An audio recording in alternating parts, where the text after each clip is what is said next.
Inyuma yo kurangiza amafungo yaramazemo iminsi 30, abayoboke b'idini rya Islam bahimbaje kuri uyu wa gatatu igenekerezo rya 10 ndamukiza umwaka wa 2024 umunsi mukuru wa Eid Fitri. NIYONZIMA Hassan Nyamweru, umukuru w'inama nkuru y'abashehe, yarayoboye ibirori vyabereye ku musigiti uri muri zone Nyakabiga, yamenyesheje ico uwo munsi mukuru usigura. Icambere dukora rero nuko abisilamu bose basiruka mu bibanza bitandukanye, hanyuma bagaca banyinahaza Imana Rugira vyose yabashoboje kwisonzesha mu kwezi kwa Ramazani.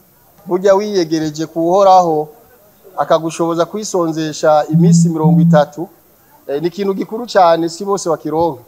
Nico gituma ubona banezerewe, maze no ku butumwa twabashikirije twabikwije iyo ngendo bari bafise muri iyo minsi 30 ishimishije nziza, tubasaba yuko bokomeza bakabandanya uko nyene imyaka yose kugira igihugu gitera imbere, kuko imbere yuko tuba abisilamu turabarundi.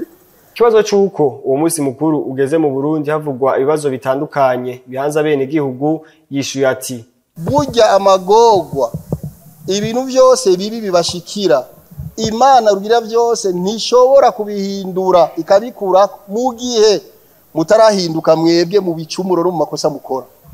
Ivyo rero wavuze n'ibindi tutarize kuvuga, ahubwo harageze rero yuko umuntu uwari we wese ku gatwe kiwe yiraba wenyene akaraba ibintu akora bidashimisha uhoraho kugira ahinduke.